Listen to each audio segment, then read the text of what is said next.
How's everyone doing today? Welcome back to On The Ball. Welcome back to another transfer update. Without further ado, let's get into it. Starting off with Jordan Henderson. Fabrizio Romano broke yesterday that Liverpool and Al Ettifaq have reached an agreement in principle on the fee expected to be around 12 million for Jordan Henderson. Here we go. Henderson already agreed a 3-year deal last week. Documents to be checked, then time to sign the move to Saudi. Steven Gerrard is waiting for Jordan Henderson in Saudi Arabia. So another high-profile player going out to Saudi. I mean, we did bring you the links earlier last week about this one, but it looks as though this is a done deal now. Yeah, there were rumours that maybe people were getting ahead of themselves with the Henderson wanting to go there, but looks like definitely has legs to it. When you're getting offered 700 grand a week at 33 years of age, 100% it makes sense that he's going to make that move. In terms of it being life-changing sums of money, obviously this guy's on like 200 grand a week anyway, so I don't know how much his life is going to change, but 700 grand a week is unbelievable money for a player of Henderson's quality and age. But whether it affects his legacy with what he's been championing when he's been in the Premier League, that's for other people to decide. But I think it's understandable that some people aren't happy about him going over to Saudi Arabia, but it's his choice and he's going to have to live with it. I love all these players coming out. I mean, Ruben Neves was trying to justify it last week, and he was saying, the reason I've gone there is to provide security for my family and all this kind of stuff. I was like, yeah, like 50 grand a week isn't providing security for your family anyway. How they were struggling yeah, with exactly. the money he was on. Oh my God. They didn't get everything they wanted. It's ridiculous. But anyway, I mean, the money that they do have, for him going from 200 grand a week to over double his wages to what, like 500 grand, whatever it is. It's closest, I think it's over 6. Well, there you go. I mean, it's absolutely monstrous money, and it's not just his kids and his grandkids that probably are financially stable now. It's probably his great-grandkids and his great-great-grandkids that are all financially stable now as well. So I guess you've got to take that into account. But let's talk about this interesting story about Aleksandar Mitrovic. Sky Sports reporting this one, saying Mitrovic has told relatives that he will never play for Fulham again, as the club are valuing him way too high at £52 million. It is understood he's very angry at being priced out of a move to Al Hilal, he's been the subject of 2 failed bids from them so far. So another one that's desperate to get out to Saudi Arabia. And we've spoken about this a bit over the last couple of days, but what do you think about him making a stand like this, saying, I will never play for Fulham again? Oh yeah, it seems as though that this could be quite a standoff between the club and the player if things grumble on. I think from Fulham's point of view, obviously this guy ain't worth 50 million. We know Mitrovic is a good striker, but he isn't in the category of that kind of price tag. About 25 million, yeah, 30 million probably. tops. And I understand Fulham putting extra on his price because he's so valuable to them. But I feel like a striker like Mitrovic, he needs to be like mentally 100%, because I think he gets his edge being aggressive, like a fighter. Like that's how he gets his edge over some of the defenders, with his physicality. And if he isn't 100% buying into the club and the manager and what's going on, then I don't think he's even half as valuable to Fulham as he is right now. So I think if his head's gone, you have to sell him. And I think if they get 40 million for him, I think that's a great deal. And yeah, it's going to be tough to replace him because he's been a figurehead for the club for a number of years now, and his last season did really well in the Premier League. But he's definitely replaceable in my opinion. They can get a better striker out there than Mitrovic. So I think if it's 40, I don't know what the offer was. If the last offer was like 40 million, I think they should take it. I mean, they could sell him and go get a Wout Weghorst or someone like that. I mean, there are plenty of strikers on the market of that kind of ilk that are good enough and more than good enough to play for Fulham, and players that would join Fulham as well. So if Mitrovic is really going to cause up a fuss, I completely agree with you. It's probably time to let him go. Let's talk about Pierre-Emerick Aubameyang. We brought this one to you yesterday as well, saying that Aubameyang has agreed personal terms with Marseille, and it was just about finding a deal between the two clubs. Well, that has been found, and Romano says that Aubameyang is undergoing medical tests as a new Marseille player. Auba has landed in Germany yesterday night, and he's now completing a medical test, and then will sign the deal until 2026. The deal is a free transfer. Yeah, and that doesn't surprise me at all. Obviously, he left Arsenal on a free to go to Barcelona, and then he left and then Chelsea signed him for 12 million, and now seems though he's going on a free transfer again. So I think at 34 years of age, and especially how last season went for him, I don't think Chelsea can be surprised. I think it's more important for them to just get the wages off the books than get any fee for him. So makes sense. You think it's a good deal for Marseille, or do you think he's a bit over the hill now and maybe a bit of not such a great signing? I think it's a good deal. You look at what Lacazette's doing in Liga. I think he can. I don't know if he can do as well as that, but I think he can definitely get them between 10 and 15 goals. And so you reckon? Yeah, I think so. I think he can do a job for them. So I think it's a good deal for Marseille. Moving on, let's talk about another player in Liga 1, which is CASTELLO LUKEBA. Foot Mercato saying that RB Leipzig are set to meet Lyon's €35 million valuation for CASTELLO LUKEBA, who could be going there to replace Josko Gvardiol, who we'll get into a bit later on in the video. Yeah, and look, Leipzig's scouting is top notch. You know that when they get big money, they already, I think that they've made some really smart signings in replacing some of their top players like Szoboszlai. You know, we've seen that they got the likes of Openda, they got Baumgartner as well from Hoffenheim. They're making some really smart deals, and that's what they're so good at that. They've been doing that for many years, and I think they're doing it again now. I think Lukeba is 20 years of age. He's maybe a year younger than Gvardiol, but in a couple of years, this guy is going to be probably stepping into those shoes. And I think he's very similar profile to Gvardiol as well in terms of how aggressive he is, composed on the ball as well. And I think it's very smart signing. And I think like they're probably getting 100 million now for Gvardiol, and maybe in a couple of years' time they might be getting a similar fee for Lukeba. Yeah, absolutely. I mean, you see these clubs from around Europe, whether it be RB Leipzig, Brighton, Brentford, all these kind of teams that rely on heavily data researched targets, and Leipzig completely pull them out of the bag every single time, to be honest. And I think it's going to be an absolutely sensational signing for RB Leipzig. And I think Lukeba is he's had links from all the big clubs around Europe all summer, to be honest. And for RB Leipzig to pull this one off after losing such a big player in Gvardiol, I think it's great move for them, to be honest. But let's move on. Let's talk about Arnaut Danjuma. Fabrizio Romano saying that Everton are closing in on the Danjuma deal.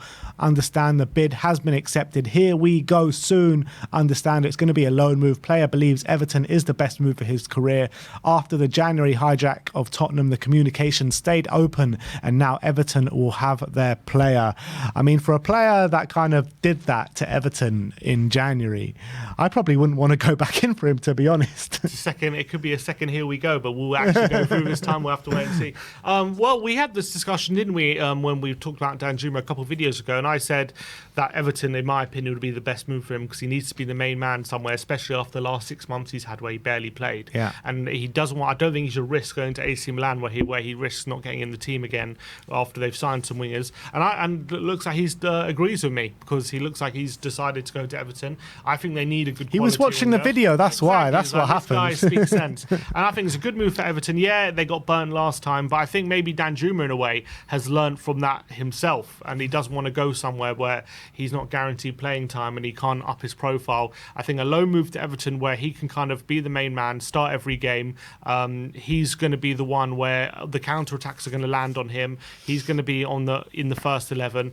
And yeah, look, they're not the most attacking team, Everton, so it's not like they're going to be playing beautiful football and he's going to be part of a system, but he knows that the attack is going to be based around him. I mean, who's their attackers right now? Calvert-Lewin's not really doing it. Well, he's going there to replace Gordon, isn't he, really? Exactly. So, Demarai Gray has been very inconsistent. Townsend's gone. They don't have too many attackers right now, so he's going to be kind of their saviour in a way, kind of the player they look to bail them out of trouble. So he's got a platform now to try and show what he's all about and maybe entice a bigger club. So I think that's what he's going to be after. Yeah, absolutely. And I think he's going to be a success there, to be honest, although I think the way that all clubs are doing their transfer business, the way Everton are looking right now, they are big candidates for the drop. So if he does have a good season and save them from the drop, I think, you might have some other suitors in for him in the summer.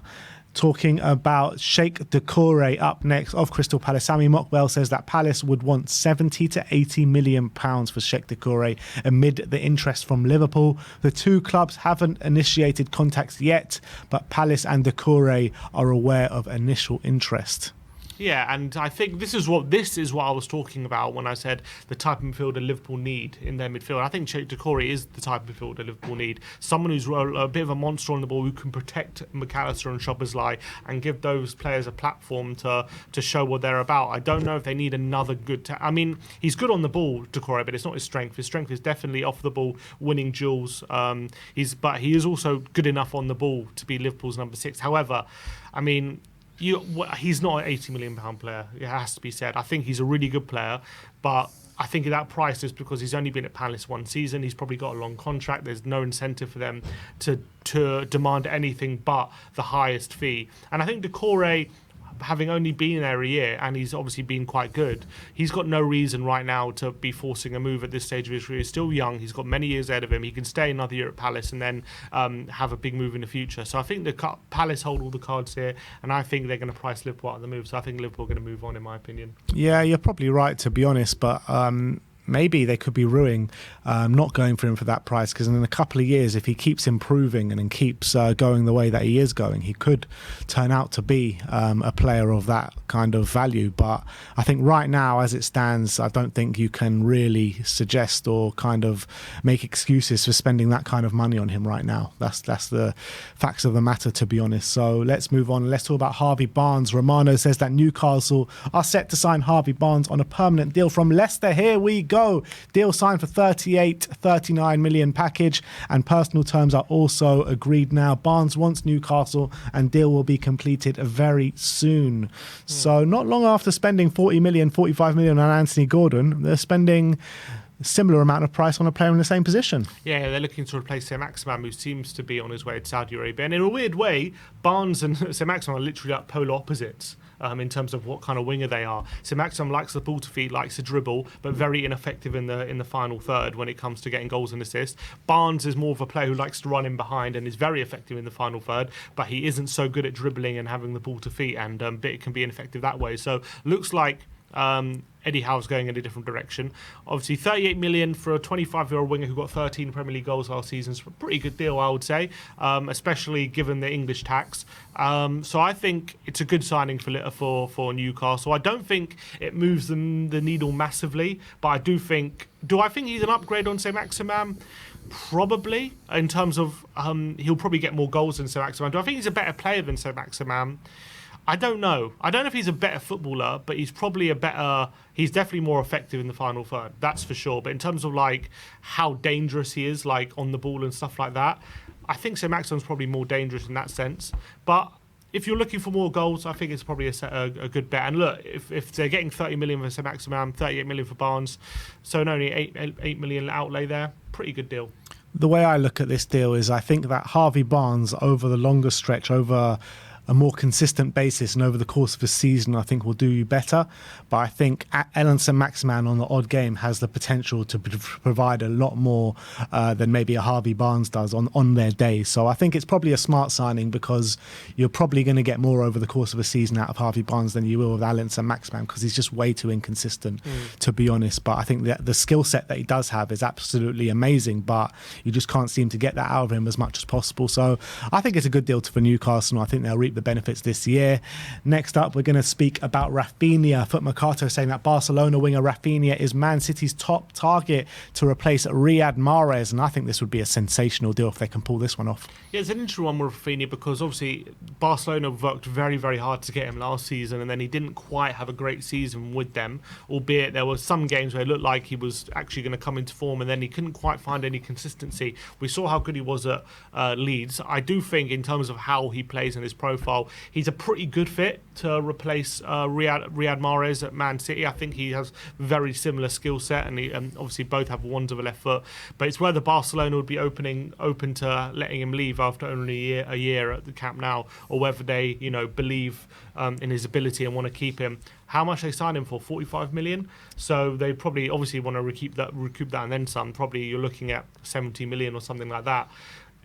Do they want to sell? I'm not sure what Barca's thinking right now, but he didn't have a great first season at Barcelona. No, and they seem to favour Ousmane Dembele more than him at the moment. So if he doesn't feel like he's getting enough game time, and Man City will swoop in with a 60-70 million pound offer, I think they take it, to be honest. And we all know that Barcelona need money. and just nothing seems right there at Barcelona, and it hasn't done for a while now. So I wouldn't kind of blame Raphinha. You look at Frank Kessie deal as well, and what he's going through at Barcelona. So I wouldn't really blame these kind of players for wanting out or being open to a move out. Look at what happened with Emerson Royale. You know, they signed him the same window they shipped him out. I mean, everything is a mess over at Barcelona, to be honest. Do you think they could get Olise for cheaper than Raphinha? I think probably about a similar price, to be honest. I might go for Olise. What, over Raphinha? Potentially, because he's a lot younger. And I think right now they're fairly similar quality, and I think Olise is like 5 years younger than him. I think Raphinha is a better player than Olise. I think Olise has... Not by much. I think with what you get with Raphinha, obviously you get the set pieces as well. He's a massive goal threat. Olise at the moment, he's not scoring many goals, but he's assisting a lot of goals. He's 21. I know he's 21. I know he's 21 or 22, but I think when you're looking at Raphinha, you've got a full out-and-out Brazilian international who's I think he's an absolutely amazing talent, Raphinha, and I would think he would fit in like a glove at Man City. I think Olise, I don't know. I don't think he's had one really good season this year for Crystal Palace. I'd like to see it more on a consistent basis first. I would go for Olise if I was Man City. I think it's you got a longer term player there. You got a younger player, and I think right now the quality between Raphinha and Olise isn't that big, and I think the quality is not that big, and the price is similar. And I think Olise is going to be more expensive than Raphinha in a few years' time. So that's what I would go for if I was Man City. But the thing is, I think that it's because he's had a poor season at Barcelona, right? And I think that goes a lot into the thinking. I don't know, maybe into your thinking, but I think if you compare maybe Raphinha's last season or his last couple of seasons for Leeds, and compare it to maybe what Michael Olise did last season, I think Raphinha trumps him, to be honest. Maybe a bit better, but I don't think it's massively better in my opinion. And I'm saying the gap is small enough where you can say with the years gap that they have that it's negligible. And I think that when Olise is Raphinha's age, he's going to be a better player in my opinion. Yeah, maybe. But either way, I think if you're looking for a player to come in and do the business right now, I think Raphinha is probably the guy that you're going to go for. But anyway, let's move on and let's talk about a Man City signing for the last story of the day, and that is Josko Gvardiol, as Fabrizio Romano broke yesterday, saying Gvardiol to Man City, here we go. Agreement reached on a fee between City and Leipzig. Understand Gvardiol has completed the first part of his medical test. Deal on the verge of being signed. Gvardiol agreed personal terms with Man City 1 month ago, and Gvardiol will become the most defensive defender in history with expensive defender in history with an estimated fee of £90 million. Crazy. But you know what?